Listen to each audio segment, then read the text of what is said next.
Hello everybody, welcome to my channel Soulful Spinning, about creating and using hand-spun yarn. This is my little space on the internet where I document my fiber crafts, mainly hand spinning and knitting. I dabble a little bit in weaving and sewing and other fiber related crafts as well. So welcome everybody. If you're a new viewer, welcome, and if you're a returning viewer, thank you so much for your patience. I know it's been quite a while since I've recorded. As a matter of fact, I got a message from a viewer that said, it's been 10 months and your subscribers are waiting. And I took that as an encouragement to get back in the swing of things and get back to vlogging and podcasting. So I should have a lot more time to do this in the future because I have retired. I've retired from my job as a classroom teacher. If you've been watching this channel for a while, you know that I'm a high school teacher, and I left the school for the last time a couple weeks ago, turned in my keys and my badge, gave away the keys to the file cabinet to a new teacher, and I am done after 34 years of being a teacher. So it's quite an adjustment for me. It's been a wonderful career. This last year I've been really lucky and blessed with some really sweet kids, and I've really ended my year on a high note, and for that I'm really grateful. So in today's episode I want to talk a little bit about what I've been up to with my knitting and my spinning, and then at the end I'll talk a little bit about a book I've been reading that's fiber related, and a couple of videos that I've watched recently that have been really wonderful and very inspiring.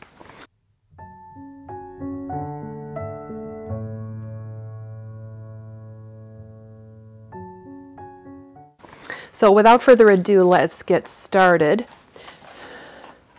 So I thought I would start out with something I showed last time I recorded.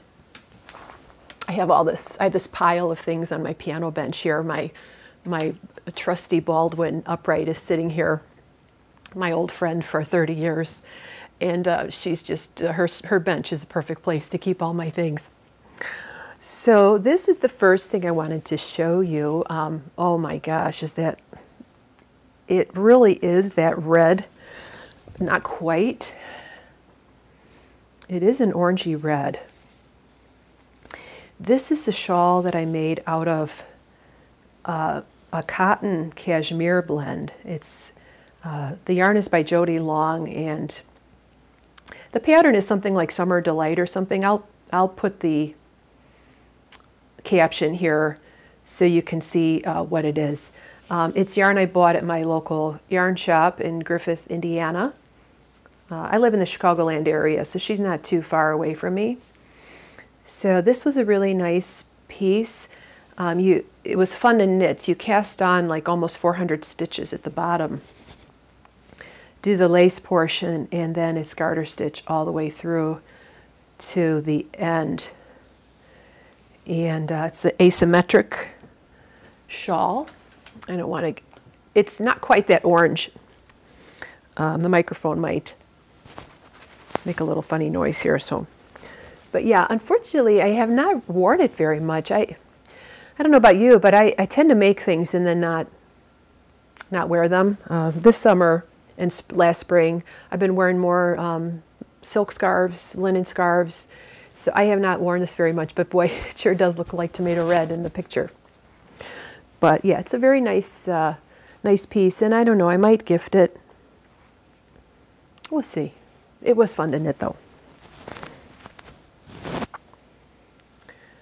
So that's the first thing.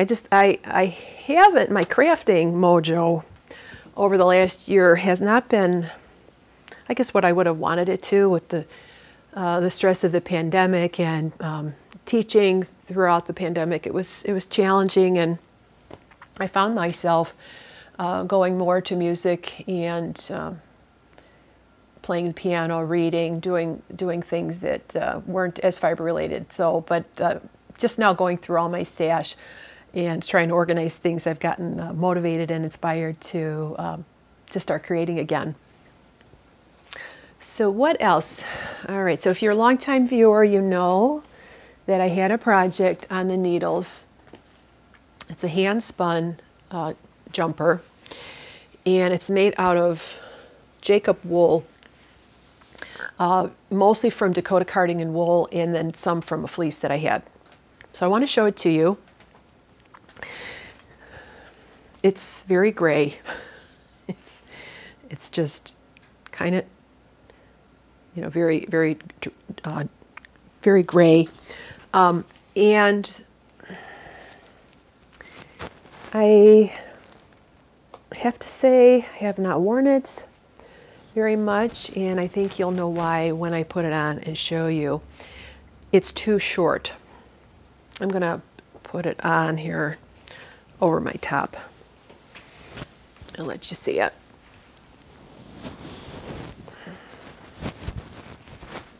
I learned a lot from this project. Well, anyway, I put it on, and it comes right to my, kind of my mid thigh, and I put it on, and my husband's like, it looks kind of short. And it is a little bit short, so what I'm going to do is I'm going to unpick the bottom here, and I've got more yarn, and I'm going to make it a little bit longer. I think I'd like it to be more mid-thigh. I think it'd be more practical, kind of rides up. My gauge was kind of inconsistent with the, not my gauge, but my yarn was a little bit inconsistent. It was pretty much sport to DK, and I knitted at a fairly loose gauge. I think I knitted on a 7, US 7, which is like a 4.5 millimeter. And what I'm learning is that if my handspun is a little inconsistent, if you knit it at a little tighter gauge, it'll sort of compensate for, you know, the inconsistencies. If you look at the fabric kind of close up, you can see it's not very even. But I do think, I love the sleeves. I faded it into the dark. And I think if it's just a little bit longer, and I think I might add a couple of afterthought pockets, I think it'll be a lot more of a useful and used piece. So I have a lot to learn when it comes to garments. I have only made a few garments, maybe half a dozen. So it's something that I want to work on. You sweater knitters that are very inspiring to me. So yeah, oh boy, is that warm. It's a woolen spun yarn. I spun it long draw on my Lendrum. I think I spent most of it on my double treadle Lendrum. And I have loads and loads of yarn left over. I'll show you all the leftovers here. Got this whole basket, this whole bag of leftovers. So what I think I'm going to do is I'm going to use the gray, the darker grays that I have left over to make it a little bit longer. So yeah, I just hate to make something and then have it stuck in my drawer and I never use it. Yeah, so I finished that. What else? Oh, so the next thing I was working on, actually what's been keeping my hands busy these last couple of months, is I've made a couple of baby blankets for some friends at work. Two of my young friends had little baby boys. Actually, they had them in October. Both of them were born in October. And I made a couple of blankets. Now, I will insert here pictures of the two blankets because they have been gifted. And I will show you the yarn that I used. So I'm pretty much a natural fibers gal. I really love cotton, linen, and wool, and I'm not really much of an acrylic user. But these two, they're first-time parents, and I had started a blanket out of wool, and I just thought, you know, I'm going to go another route for these blankets because I know that they're going to need to be just thrown in the wash, thrown in the dryer, you know, no hand washing or anything like that. So that the blue one that you saw was made out of this yarn. And this I bought at my local yarn shop. It's from Universal Yarns, I think it is. It's Universal Major. And I just did like a grandma's dishcloth pattern. You start at the corner, increased until I used one of the big hanks, and then I decreased to the other end. And it really, I thought, really turned out pretty. And the recipient really loved it. And then the other one I made was out of a yarn that I bought at a big box store. And these are the colors that I used. Oops. I know, gasp. I used acrylic.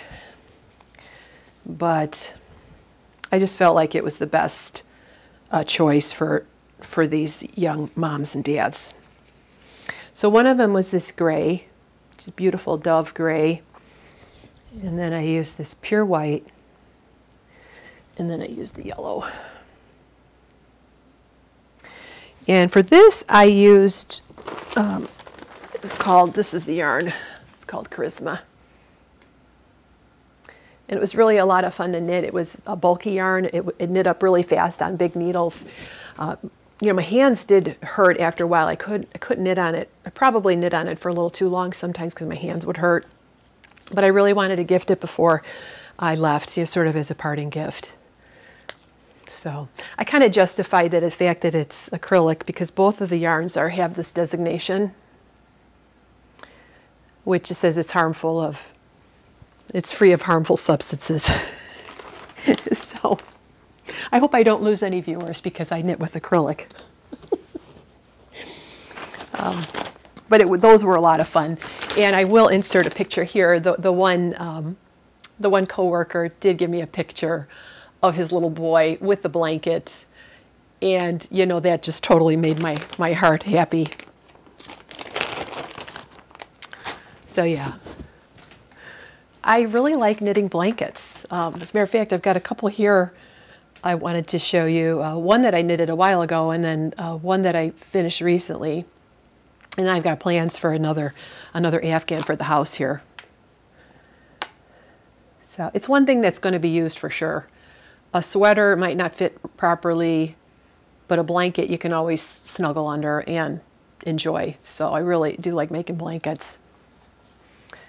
So let's see what else I can show you. I feel like when I was a little girl, going to school in the 60s and 70s, we would have show and tell. And that's totally what these podcasts are. Just show and tell. But I really enjoy watching them, and I hope you do too. So this is another blanket that I started.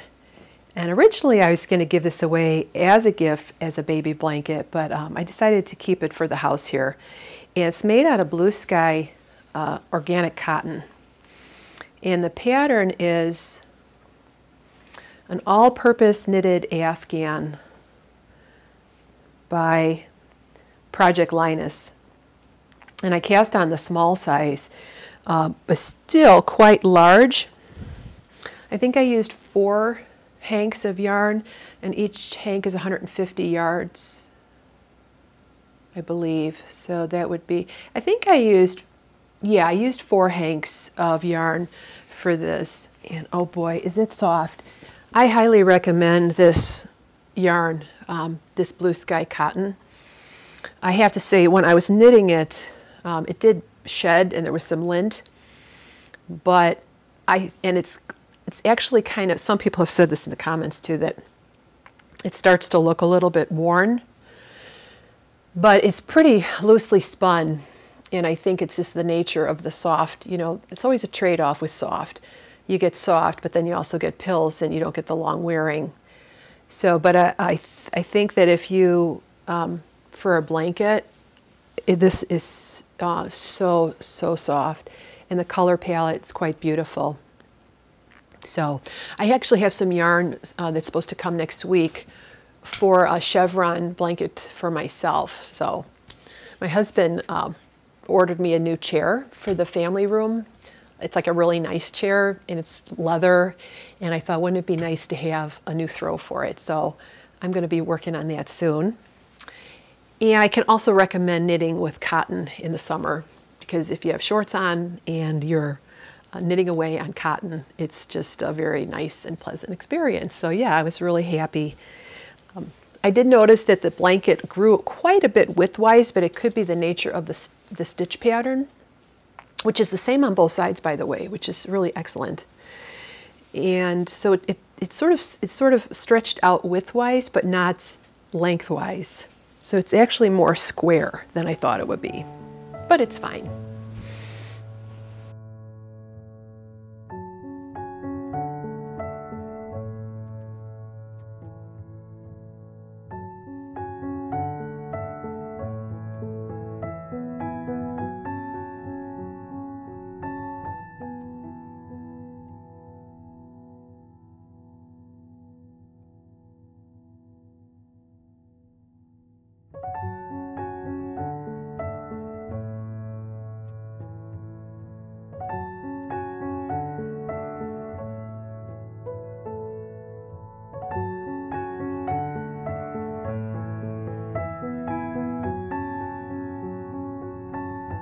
I'm making a kind of schlanket. Stephen West calls a cross between a blanket and a shawl is a schlanket. And here it is. It's just a big rectangle. I think I cast on 85 plus 6, yeah, 91 stitches. And it's just a big rectangular wrap. I'm on the second set of kind of eyelets here. This is a free pattern. It's called, I think it's called Flurries in the Wind or Flurries in the Snow or something. Again, I'll put the title here underneath the video. It's a free pattern on the internet. I'll link it below. There are a lot of ads, so it's kind of hard. You got to scroll through all these ads to get to the pattern, but it is a free pattern. It's pretty straightforward. And I was inspired to do this one from another piece that I had made.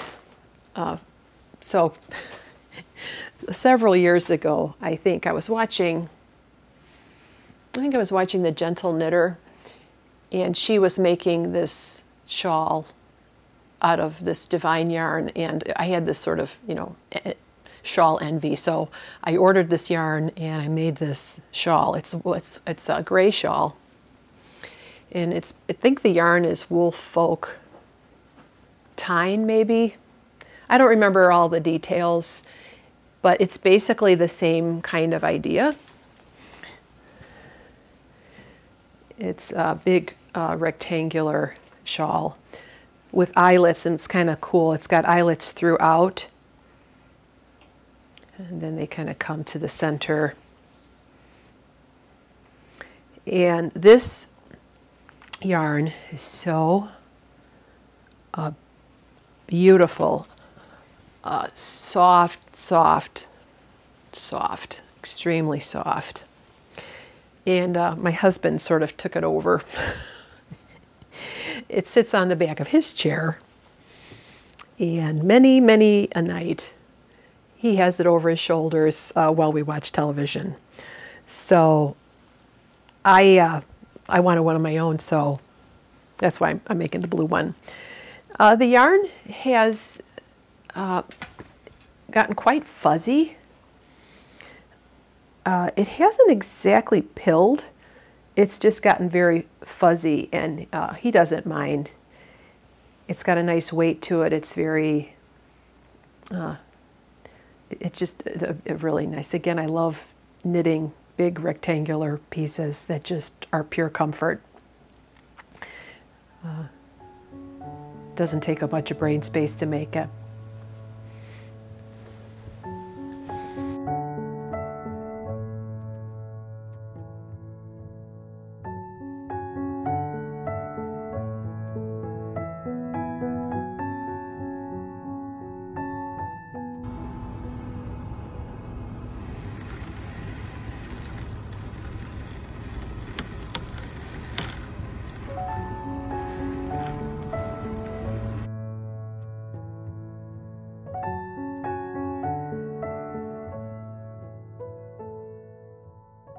Okay, from the finished to the almost finished, almost done. So one of my Instagram friends who lives in Michigan by the name of Cary, she has a podcast called My Wool Mitten, was having a sock hand spin to make your own socks along this last, I think she started it in the fall maybe, I can't remember when it started, but I jumped on that bandwagon. It was just sort of an informal knit along. She was getting back to basics, and I joined in. I wanted to show you my progress on those socks. So I'm really one to start projects and not always finish them. So what I did with these socks is I knit them 2 at a time, simultaneously on 2 different sets of needles. And here they are, all they need, you guys. All they need is the toe closed on both socks. That's all it needs. And I'm embarrassed to say how long these have been sitting in my knitting basket. These are made out of handspun. The gray is a Shetland alpaca silk blend. I made some fiber bats on my drum carder, and I spun it in, and I'm knitting it on a US 3, I think it's 3.25, at a pretty tight gauge. And then the red, the heels and the toes and the cuffs, are some hand spun from Dakota Carding and Wool. It's a red fiber. And the pattern I'm using for these is one that was recommended to me by Fran from Woollen Hearted on Instagram, and she has a podcast too. She talked about these Churchmouse yarns patterns. She said it was a great basic pattern, you know, traditional cuff down socks, and this is what I made here. So here's the pattern.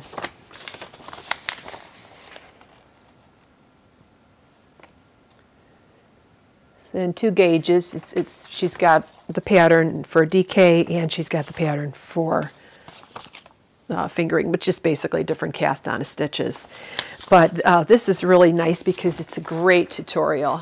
I did print it in color so I could see the different parts.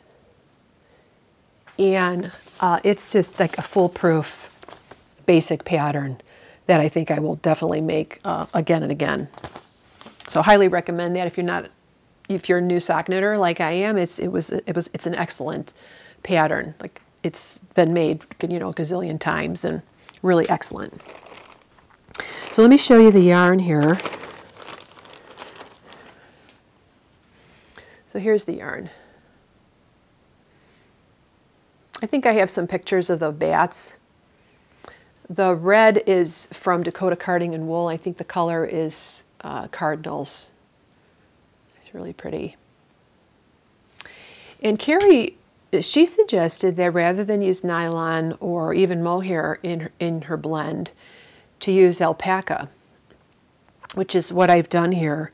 And I'm interested to see how they wear.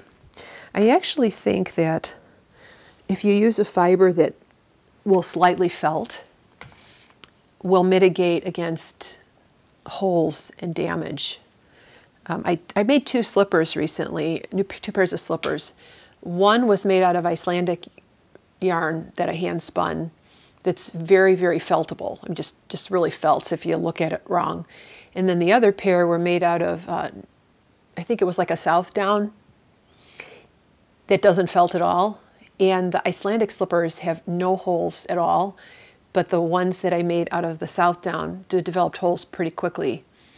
So I think that especially if you're going to wear them in boots or without shoes, if you use a little bit of felting fiber, that's actually a good thing. So that's my theory anyway. We'll see how it pans out in the wear.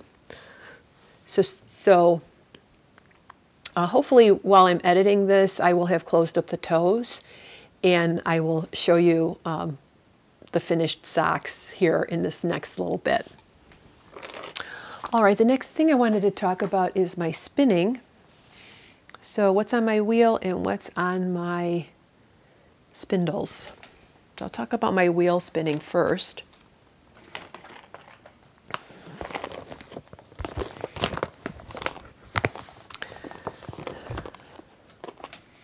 So this, doesn't that make you happy just looking at it?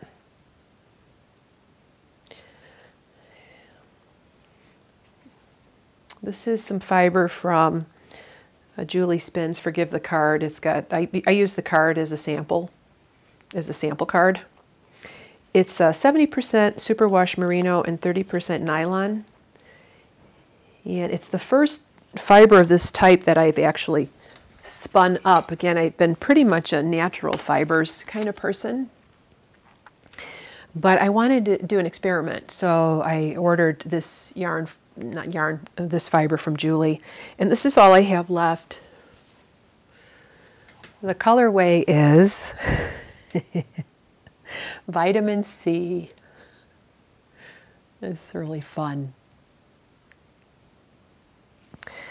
So I'm spinning this sort of modified short forward on my Majacraft Little Gem. And I'm using a new flyer that I think I purchased within the last year. It's the lace flyer. And I think I bought it from Jen over at Shetland Wool, who's a Majacraft dealer. And I highly recommend her shop if you're interested in anything Majacraft, because she's very quick with the shipping, and she's just a lovely person. She also sells Shetland, soft Shetland wool. So I'll link her her shop below if you're interested. But this is a lace flyer from, I think the flyer is from Acre Works Bobbins. So yeah, I'll insert a little bit of spinning video here of how I'm spinning this.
a spindle I got from a shop on Etsy called Vermont Spindles. Here's his card. He's also a musician.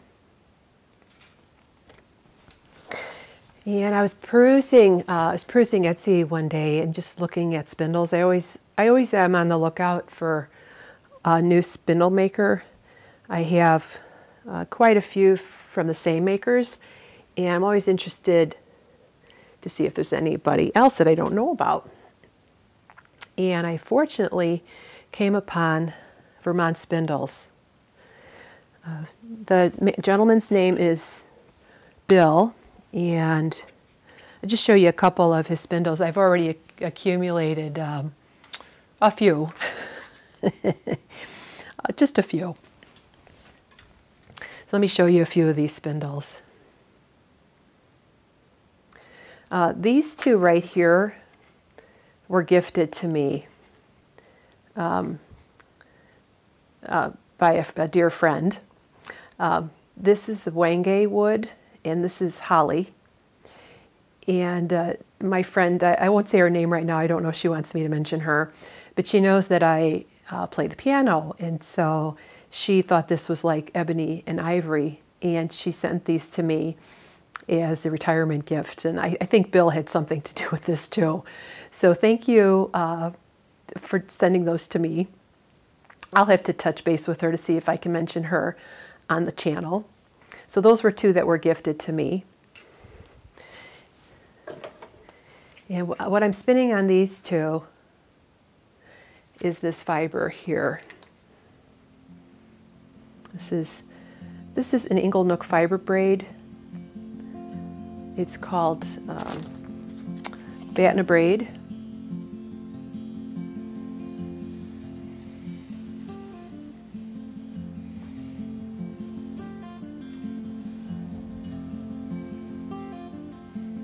Just spins forever. Look at it, still going. It'll spin till it hits the floor. I mean, you can't ask for more from a spindle. Just a flick, and it goes and goes and goes and goes.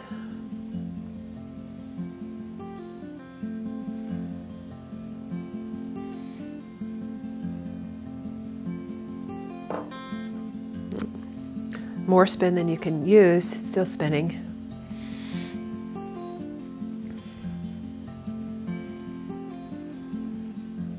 Whether you use your finger to flick, just look at it, it's just going forever and ever. It never stops. It never stops. This thing is just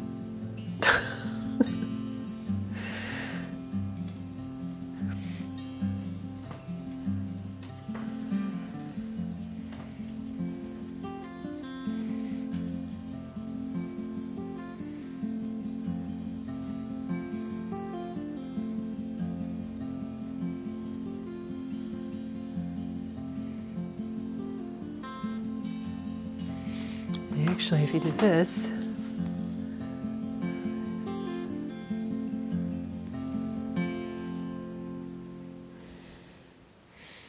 this is one of those spindles where you could literally stand on a roof and it'd still be spinning when it hits the ground. I usually have to butterfly it back before it stops spinning.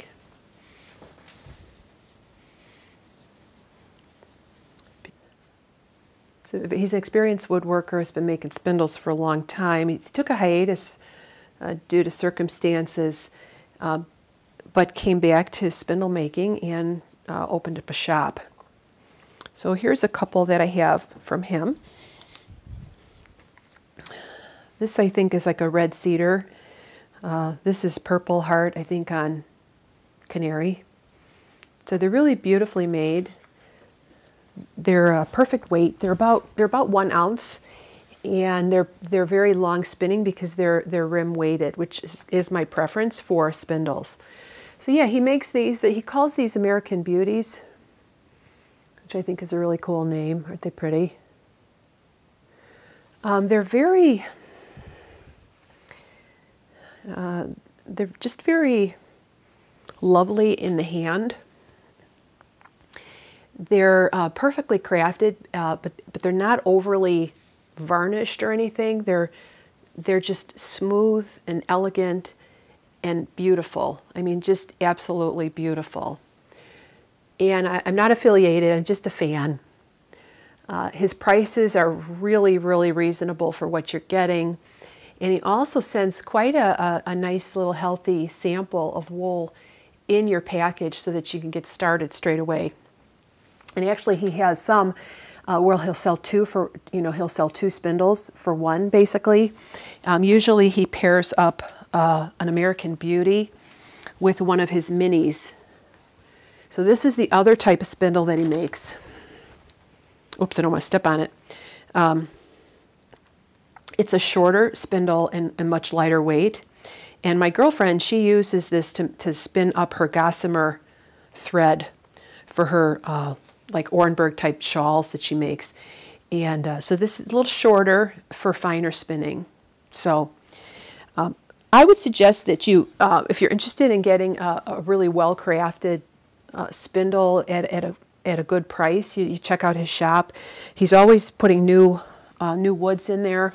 He told me he has a wood museum, so he's got a lot of wood in his stash, and he's starting to really make a lot more spindles.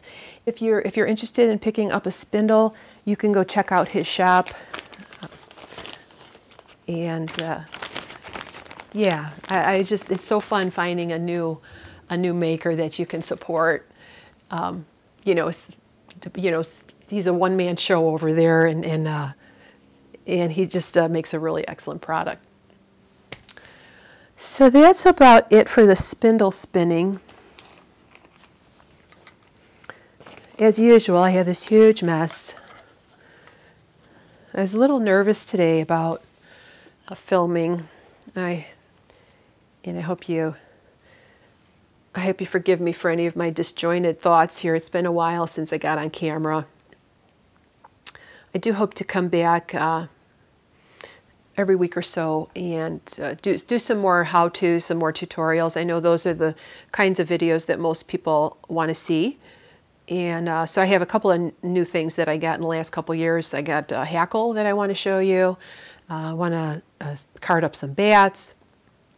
So I got a couple of fleeces I purchased from the spring shearing that I want to share with you. So yeah, lots upcoming here on the channel, Soulful Spinning. So I hope you, if you're interested in this kind of content, you can go ahead and hit the subscribe button. I also post on Instagram when I've posted a new video. So I'm the Soulful Spinner over there on Instagram. So if you follow me over there, you get updated when I do post. All right, I wanted to close today and share with you a couple of things that have been giving me inspiration lately, have been very interesting to me. One of them is a book that I've picked up from the library. It's called How Fabric Changed History. And it's by Cassia St. Clair. And this is an excellent book about fabric. I mean, when you put a garment on, we just take fabric for granted. And this book talks about all the history of fabric, the good and the bad. Each chapter is basically an essay. So you don't have to read it, from cover to cover. You can just, let's say you want to read about silk. So you can read about silks.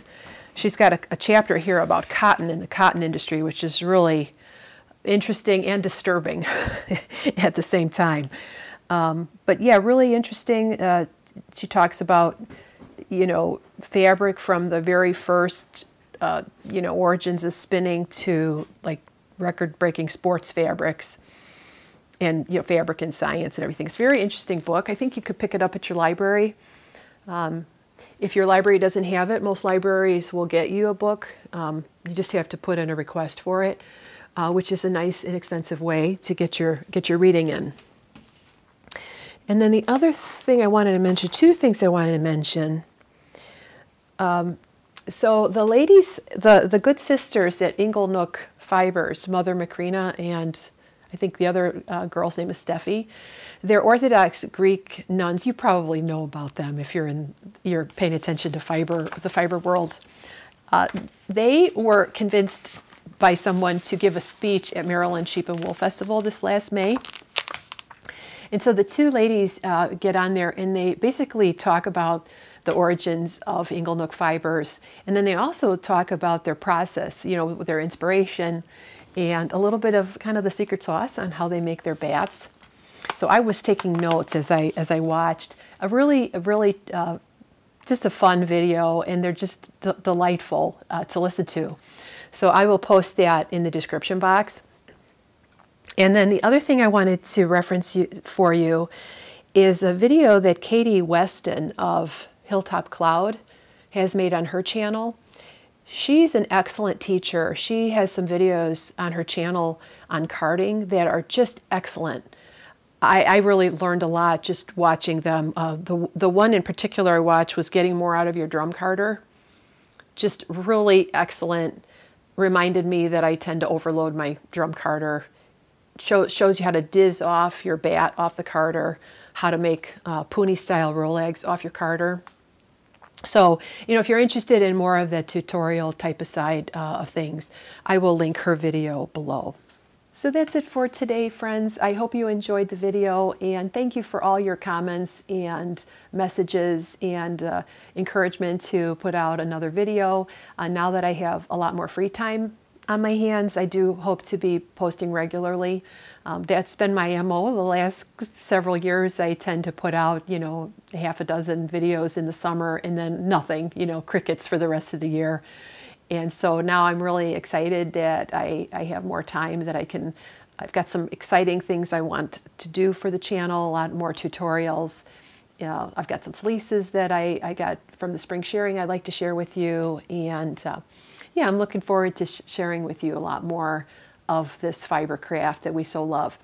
So thank you again, and please do make a comment below, say hello, tell me what you're working on, and please do take care and stay safe, and we'll see you real soon.